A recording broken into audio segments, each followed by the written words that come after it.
আসসালামু আলাইকুম এভরিওয়ান, সবাই কেমন আছেন? ভালো তো? সুরাইয়ার রান্নাঘরে সবাইকে স্বাগত জানাই। আজকে আমার রেসিপি মটন কষা। এই মটন কষা রেসিপিটি আজ আমি আপনাদের সাথে শেয়ার করব খুবই সহজভাবে এবং ঘরোয়া উপকরণ দিয়ে। তাই পুরো ভিডিওটি দেখতে থাকুন স্কিপ না করে। আর বন্ধুরা, আপনারা যারা আমার চ্যানেলে নতুন এসেছেন, আপনাদের অনুরোধ রইল আমার চ্যানেলটি সাবস্ক্রাইব করে আমার পাশে থাকার।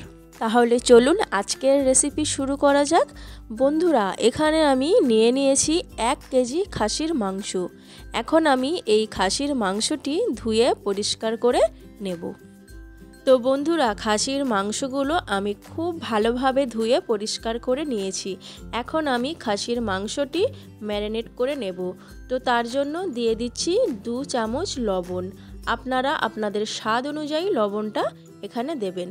দিয়ে দিচ্ছি 1/2 টেবিল চামচ হলুদের গুঁড়ো, 1 টেবিল চামচ ঝাল লঙ্কার গুঁড়ো এবং 1 টেবিল চামচ কাশ্মীরি লাল লঙ্কার গুঁড়ো।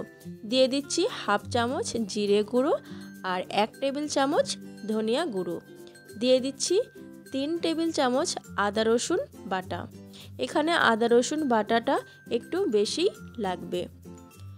বন্ধুরা, এরপর দিয়ে দিচ্ছি টক দই। এই টক দইটা কিন্তু অবশ্যই দিতে হবে, কারণ এই টক দইটা দেওয়ার কারণে খাসির মাংসটা খুবই সফট এবং টেস্টি হবে। তো বন্ধুরা, এখানে পুরো টক দইটা আমি দিয়ে দিলাম। এরপর দিয়ে দেব সরষের তেল। তো বন্ধুরা, এখানে আমি 100 গ্রাম মতন সরষের তেল দিয়েছি। এখন আমি হাত দিয়ে খুব ভালোভাবে সময় নিয়ে মাখিয়ে নেব।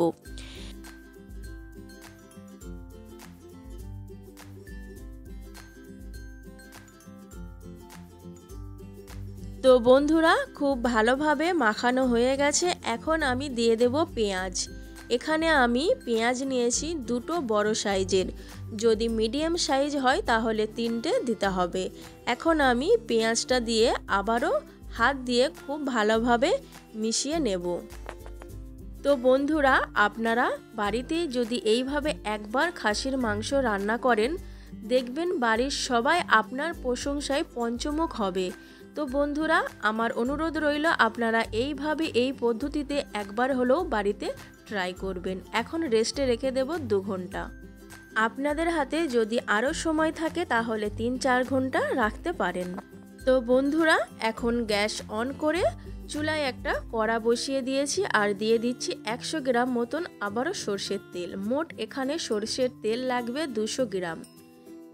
দিয়ে দিচ্ছি গোটা গরম মশলা, দিয়েছি একটা বড় সাইজের তেজপাতা, 2টো দারচিনি, 3-4টে লবঙ্গ এবং 4-5টা মুখ ফাটানো এলাচ। এখন খুব ভালোভাবে নাড়াচাড়া করে নেব। যখন একটা সুন্দর গন্ধ বেরোবে তখনই দিয়ে দেব কোচানো অল্প পেঁয়াজ, মানে একটা ছোট সাইজের পেঁয়াজ এখন আমি দেব। দিয়ে কিছুক্ষণ নাড়াচাড়া করে নেব। যখন পেঁয়াজটা ভাজা ভাজা হয়ে যাবে, মানে গোল্ডেন ব্রাউন কালার এসে যাবে, তখনই দিয়ে দিতে হবে ম্যারিনেট করা খাসির মাংস। তো বন্ধুরা, এখন আমি খাসির মাংস কড়াইয়ে ঢেলে দিচ্ছি। তো বন্ধুরা, এখন আমি খাসির মাংসটা খুব ভালোভাবে কষিয়ে নেব। এই সময় গ্যাসের ফ্লেমটা একদম হাইতে রাখতে হবে। বন্ধুরা, এখন আমি 10 থেকে 15 মিনিট মতন খুব ভালোভাবে কষিয়ে নেব। এখন কোনো রকম পানি দেওয়ার কোনো দরকার নেই, এমনিতেই মাংস থেকে অনেক পানি বেরিয়ে আসবে। সেই পানিতেই কিন্তু মাংসটা সিদ্ধ হয়ে যাবে। এখন আমি ঢাকা চাপা দিয়ে কিছুক্ষণ হতে দেব। এখন আমি ঢাকাটা সরিয়ে নিলাম। দেখুন বন্ধুরা, মাংস থেকে কতটা পানি বেরিয়ে এসছে। এখন আবারও খুব ভালোভাবে কষিয়ে নেব। তো বন্ধুরা, এখন আবারও আমি ঢাকা চাপা দিয়ে দেব আর এই সময় গ্যাসের ফ্লেমটা একদম লোতে রাখবো।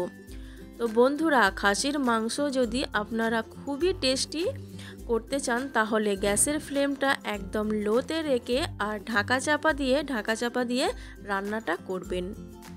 তো বন্ধুরা, এখন কিন্তু এই খাসির মাংসটা আমার খুব ভালোভাবে কষানো হয়ে গেছে। এখন আমি এখানে দিয়ে দিচ্ছি পরিমাণ মতন পানি। তো বন্ধুরা এখন আমি এটা আবারও খুব ভালোভাবে মিশিয়ে নেব আর ঢাকা দিয়ে কিছুক্ষণ ফুটিয়ে নেব।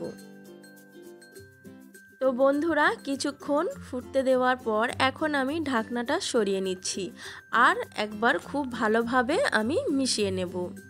তো বন্ধুরা এখন কিন্তু এটা 90% মতন কুক হয়ে গেছে আর 10 মিনিট পর আমি আপনাদের সার্ভ করে দেখিয়ে দিচ্ছি। আমাদের কষা মাংস তৈরি হয়ে গেল। এখন আমি গরম গরম সার্ভ করব নরম নরম ফুলকো লুচির সাথে।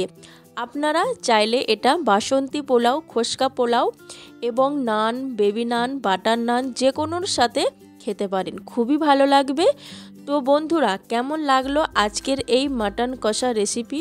যদি ভালো লাগে লাইক কমেন্ট শেয়ার করবেন আর আমার চ্যানেলে নতুন হয়ে থাকলে চ্যানেলটি সাবস্ক্রাইব করে আমার পাশে থাকবেন।